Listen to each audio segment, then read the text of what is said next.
Hello and welcome back to Let's Play Deadfire with me, Bring It Down.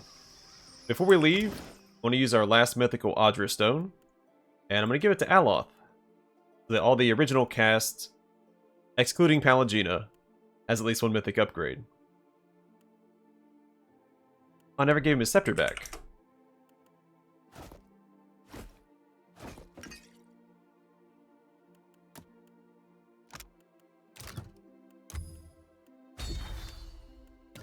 There we have it.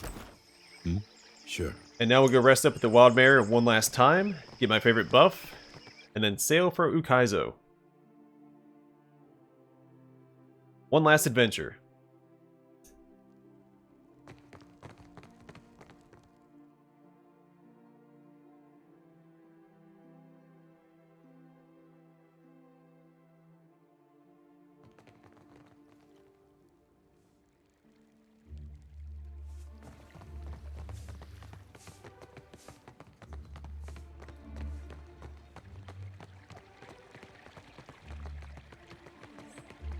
In part, I am glad Pallegina left, because then I wouldn't have had to decide who gets the mythical Ondra stone.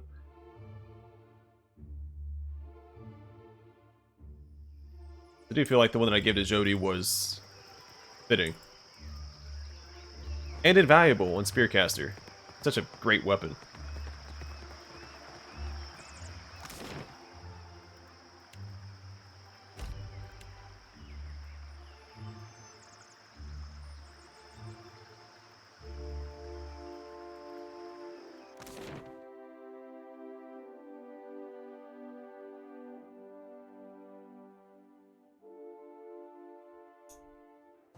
Now, you see anything?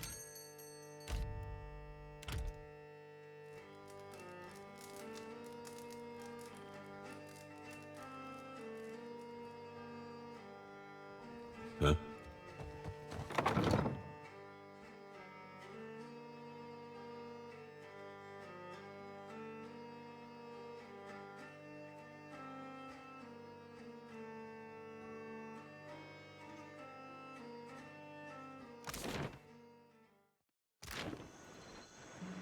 Shodi, I say, you stepped on a sacred palm beetle. No, I didn't mean to. Darn it, you think that's bad luck on me now? Ikera, the elders say your nose will fall off into the sand. That sounds Wait, you wouldn't be pulling my leg now, would you?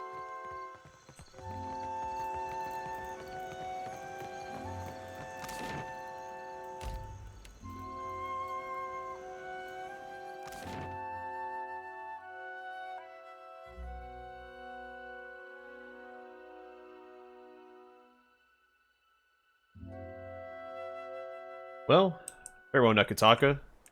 I hardly knew ye.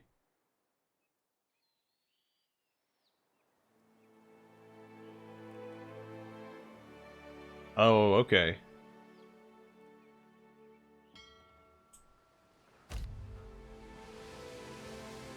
Oh. Maya is no longer aboard this ship. She's left you a missive. Captain, have my grabs at the Navy from time to time. I know we're here to do good work. Wish I could say the same about you. Someday you might learn what it means to be part of something important. You'll probably get yourself killed long before that revelation takes hold, but I'll give you the benefit of the doubt. You have a knack for survival that I admire. You're more than your busted up castle and twisted soul. You have the chance to be something incredible. The sooner you realize this, the sooner you can get to work on making Aora a better place with the rest of us. Best of luck, Maya Rua.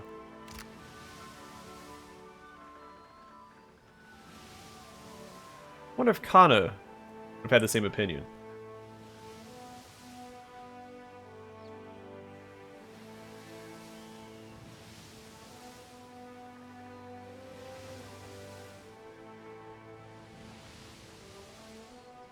Also, we're almost out of resources. Let's take care of that real quick.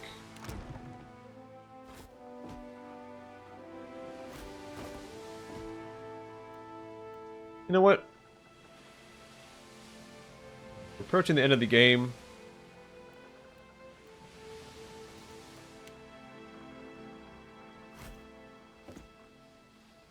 We can finally give the crew something a little better.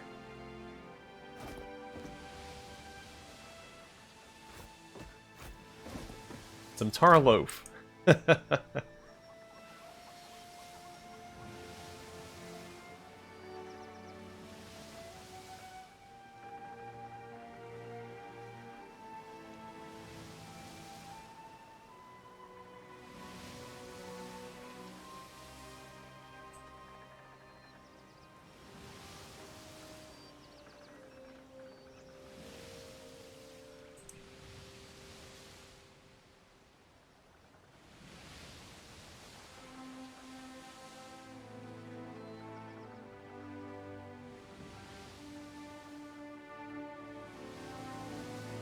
There's plenty of ocean to sail, and many lands to explore, but what lies ahead of you dwarfs them all. Did you choose to sail on, you suspect there will be no return, not to the Deadfire you have come to know. Continue forward. You set a course through the channel and into uncharted, turbulent seas. Ondra's mortar rages on the horizon, a vast wall of roiling clouds and rain, punctuated by the silver flicker of lightning. The wind pushes against you, as if to ward whatever lies beyond from Fonferris's approach. Fonferris leads the fleet, crashing through the turbulent waters like an axe through armor. God's alive, handsome Alien mutters, staring up at the storm. Though Luca blinks at the blackening sky. No one saw it once who claimed the mortar were the edge of the world. I called him a fool. Now though? The navigator's head shakes sadly. Now I ain't so certain. Head bowed slightly, Eld Engrim smiles.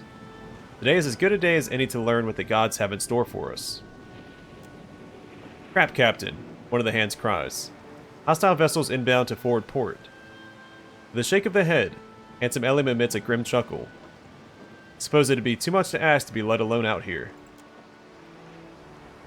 The cross cannons of the Royal Deadfire Company flutter and crack atop the mass of the approaching warships, each vessel bristling with heavy guns. The approaching fleet numbers at least as many ships as your own, and maybe more. Handsome Ilium frowns against the wind. Fleet's turning, Captain, setting their gun ports against the enemy. Waving her hat overhead, Hyman whoops eagerly. Finally, some god's darn excitement. The hands look to you from their stations. Handsome Ilium's eyes hold yours. The crew stands ready. What are the captain's orders? Inspect the fleet. Prince Aruihi's personal ship leads the vanguard of the Huana fleet, flanked by a dozen voyagers and backed by another half-dozen ships of varied make. Tribal banners dance above the vessels, and each pontoon bears the painted designs unique to its crew. Archers and sharpshooters stand at the rails, and robed water shapers crown each ship's bow, their ritualized movement smoothing the sea before the fleet. Study the enemy. 20 Rauatain junks plow towards you in perfect formation, their angular sails full, each armored vessel a deadly work of art sporting a dozen bronze cannons. Soldiers stand at attention on the decks, rifles resting upon their shoulders. Look over your companions. Adair puffs on his pipe as he observes the enemy fleet from end to end. After taking a full accounting of the array of ships, he ashes his pipe, puts it away, and looks to you with a cheerful shrug. Aloth is paging through his grimoire, a look of calm concentration on his face. He meets your eye and smiles faintly. Jody raises her lantern before her like a shield of light. It flares once brightly in response. She nods to you, ready. Despite her bravado, you notice a slight trembling in her hand. The cage of her lantern rattles as Jody waits for the battle to begin. She glances nervously to Adair, who returns her a reassuring half-smile. Decay is clutching a lock of his hair, rubbing it between his fingers, unconsciously falling back on an old habit of self-comfort. A thin bead of ink trickles like sweat down the side of his neck. As he stares out at the fleet, the horror of in his gaze seems far beyond his years. When he notices you looking, he winks and beams a confident smile, but you've already glimpsed his true feelings.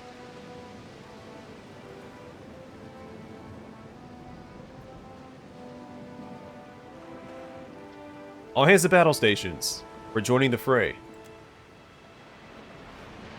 The deck vibrates as cannon fire erupts, from enemy and ally alike, filling the air with hot, hissing metal and banks of thick gray smoke. Handsome Ilium grasps your arm and thrusts a finger out towards the sea. They're coming at us, full sail with the wind at their back. A small fast ship has broken ranks with the Rauatain fleet and bears down upon you. Heavily armed Amoa warriors stand at the ready on the vessel's deck, their eyes focused on your ship. Bring us about. All hands prepare for combat.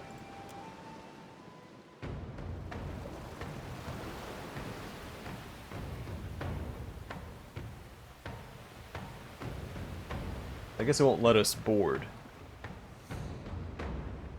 Geordie red-handed points to a dark spot in the distant horizon. Captain, the vessel approaches.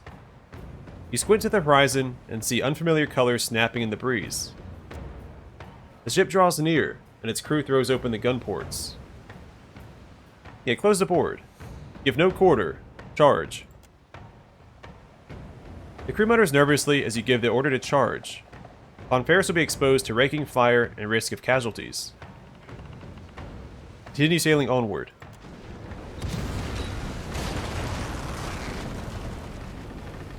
Your ship chews through the water, barreling down the back of waves and surging up the face. Sea spray drenches the main deck. With a deafening crunch, Bonfaris and Rauatain's fists collide, sending shards of wood and enemy sailors flying.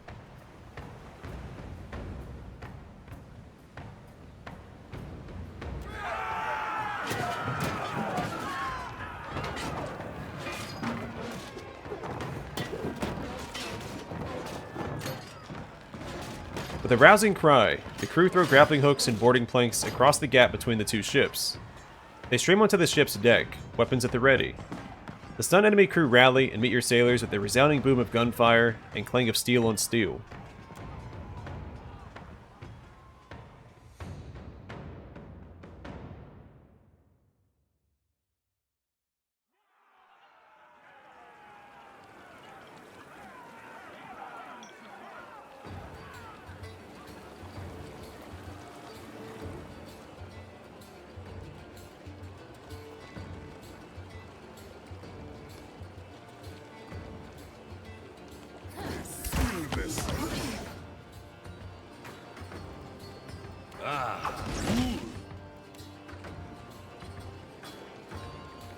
I bring you in.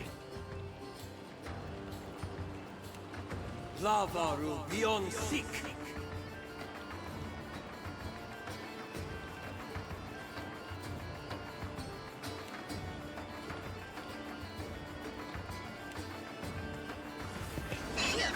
Mo Ixie.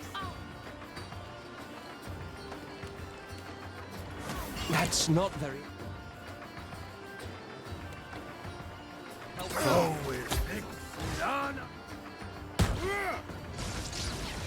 See, it's me too. Go with it. Makes no difference. Take him down. Go with it.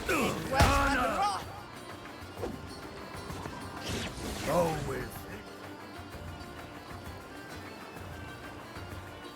Well, that was easy.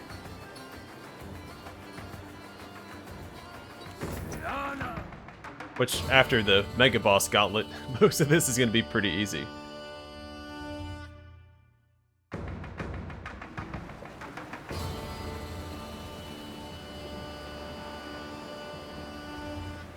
The rumble of cannons provides a steady percussive accompaniment to the choral screams of the dying.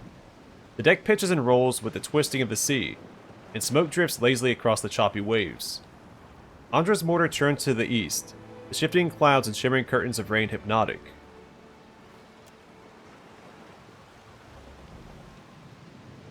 You're supposed to have a name there. Fixes on you a frown. Ain't over yet, Captain. The mate gestures out across the water.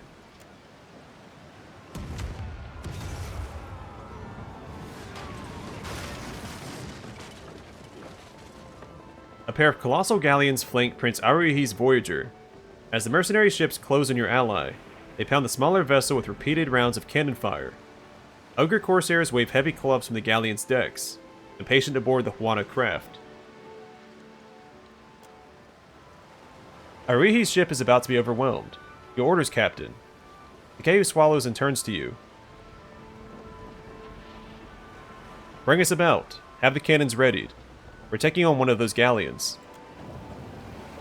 With grim nods, your mates snap to their tasks. Spins the wheel as calls to the cannoneers. Yeah, it's missing names here.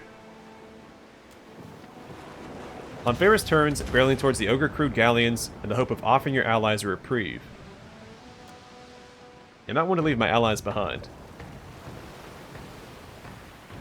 Yordi red-handed points to a dark spot on the distant horizon. Captain, a vessel approaches. You squint to the horizon and see unfamiliar colors snapping in the breeze. The ship draws near, and its crew throws open the gun ports. Close to board. Give no quarter. Charge. The crew mutters nervously as you give the order to charge. Onferris will be exposed to raking fire and the risk of casualties. Continue sailing onward.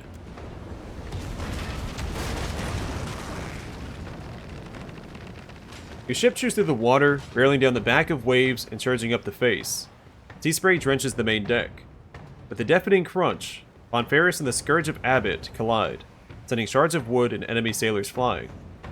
I know it's the same description as before, but this is the final event. May as well read everything. Taking a fair bit of damage to our hull.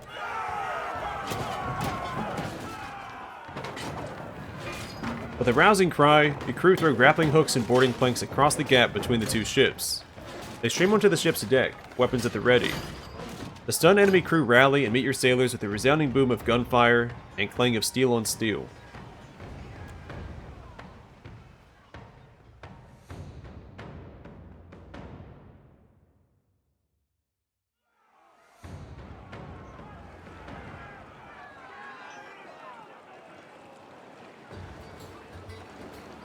Go with Ixiana.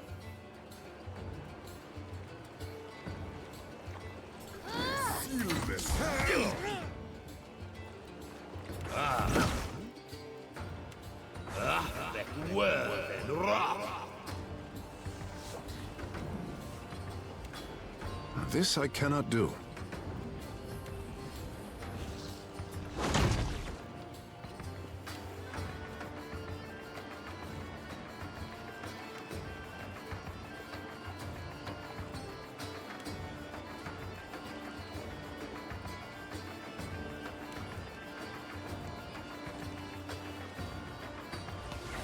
No can do.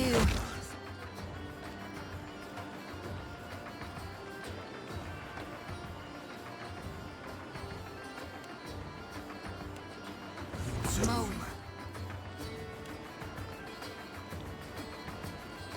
I cannot whack him any harder. A little. Please.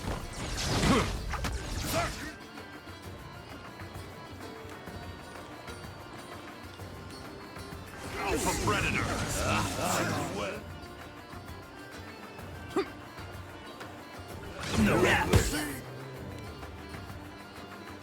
Never you mind that miss. I'll land the next one. I Let's go. I mess him up, Adair. Oh, and everyone else. Go with Ixiana. Right.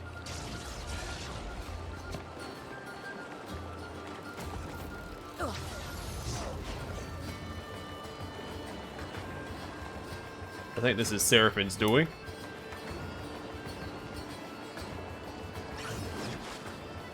I don't think the stasis shell was the best play right here. No. But there we go. Oh, that's right, Edwin doesn't have equipment on. Hey, shows us Sedalia gained a level. I assumed everyone was maxed out. Guess not.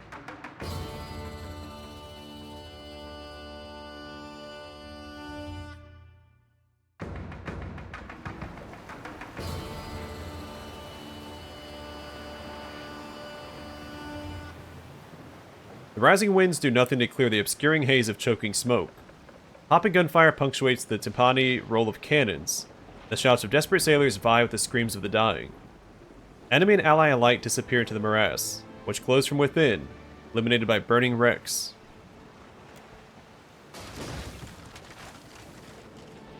A ship looms out of the darkness to port, and its crew call warnings in their desperate attempt to avoid a collision. They fail, and Fonferris heaves as the enemy vessel slides along its broadside. Another craft appears directly ahead. No room to maneuver. Fonferris grinds up against it, sandwiched between the two enemy ships. You're trapped.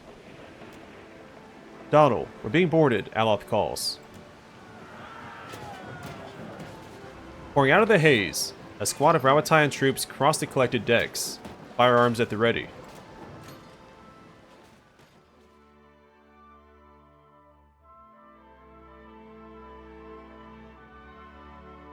I see trouble.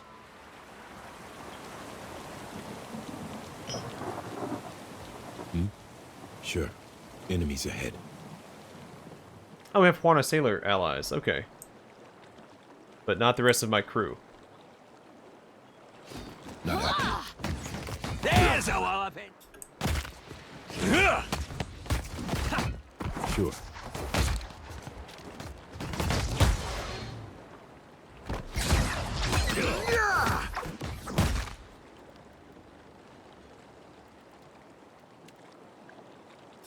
I'm stuck.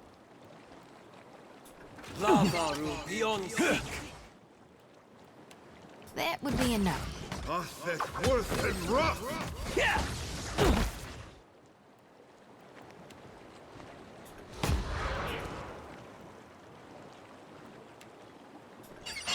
I can't move.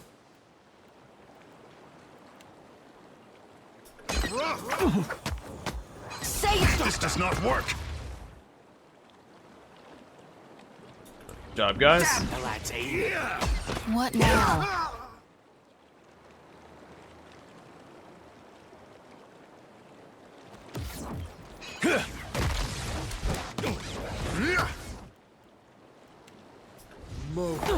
Get some healing out just to be safe.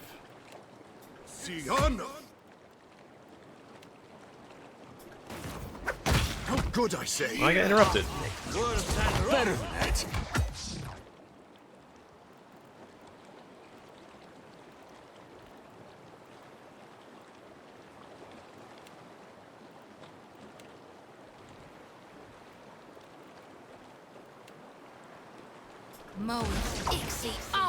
Alright, have more healing options.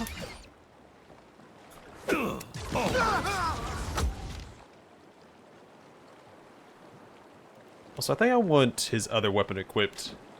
It gives us more spell casts. It's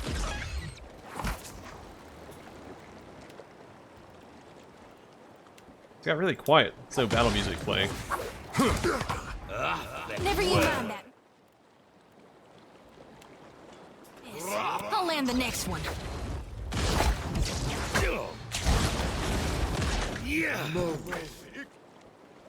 Siana. I shall deal with this one.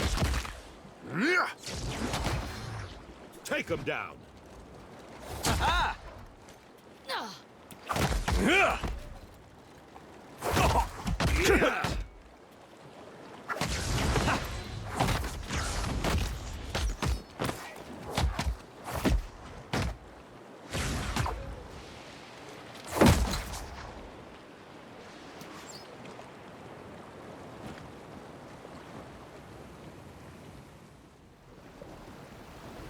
Fonferris limps away from the broken wrecks gathered behind and breaks free of the bank of smoke.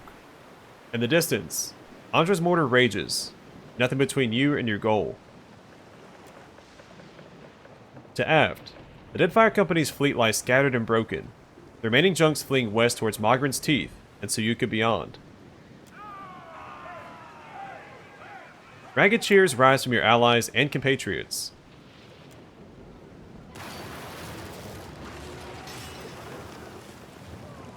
Cheers collapse into cries of horror as the surface of the water explodes upwards, tearing a nearby ship in half and throwing sailors screaming into the sea. A creature rises from the wreckage, a monstrosity of slick Ondra and gleaming metal. someone places a hand on your shoulder. We've had the gods' own luck getting this far. Ferris don't stand a chance against whatever that is. Our only hope is the storm.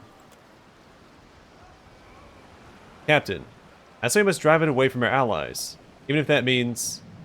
Takehu trails off and turns back to the railing and the advancing creature. He raises a shaking hand to his mouth.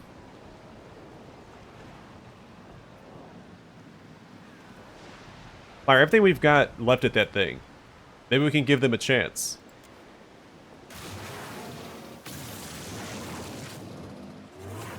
The surface of the water bulges, then bursts, and with a roar like the crash of the surf, a dragon explodes from the water.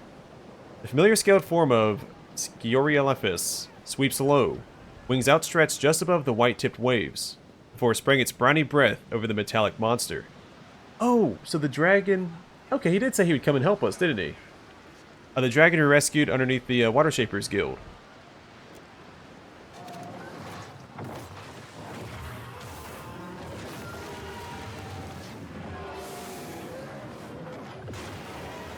The monstrosity turns on the sea dragon, and they slam into one another, tearing at each other with tooth and fang.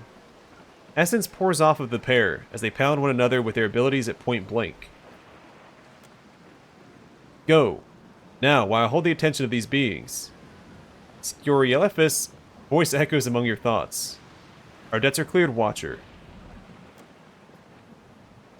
Someone turns from the carnage. Captain, we might not get another chance. All hands look to you.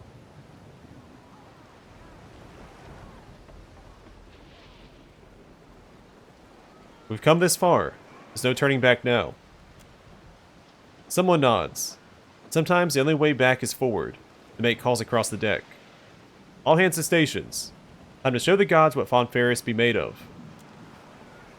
Ondra's mortar looms before you and above you, dominating the whole of the world. Rain begins to fall. The storms of Ondra's mortar encompass the visible horizon. Hurricane winds roar like an imprisoned beast, blowing with enough force to warp the very seas. Past the curtain of rain and above the swell of waves, you can just barely perceive the outline of colossal Ondra pillars. Deep in concentration, the water shapers at the prow of your ship mirror a complex series of stances. Parisu and Gati begin as whispers and rise into songs bellowed in a unified voice, matching the intensity of the storm. The sea responds with hesitation, sending up the occasional splash of water in protest. You begin to wonder if your allies are equipped to stand against the relentless fury of Ondra's mortar. And then the very storm yields to their will. It'd be cool if Takehu helped with this event. Wave after wave rises and swells into an assumed shape. First a wall, and then an arch, forming a perfect curve that projects deeper into the storm. One of the water shapers sends up a call. The others make a finishing gesture in a single fluid motion, tapping their hands and extending their palms, solidifying their work. The tunnel remains intact. Your allies send up a congratulatory cheer as your ship crosses under the canopy of the sea. They fall silent as a distant shape stands out in the horizon, and you pause to appreciate it in turn. A sight that no mortal has glimpsed in thousands of years. Lost Ukaizo. Ornate spires reach up from the island, hinting at the city within. Not all of Ukaizo has weathered the millennia with equal grace. Other structures jut and lean out of the surrounding shallows, making the waters around the island impassable by ship. You resolve to take a skiff the rest of the way.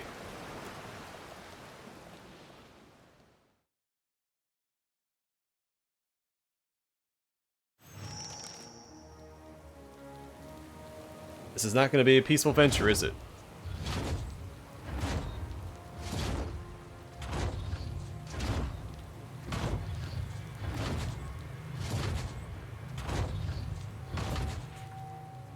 Alright.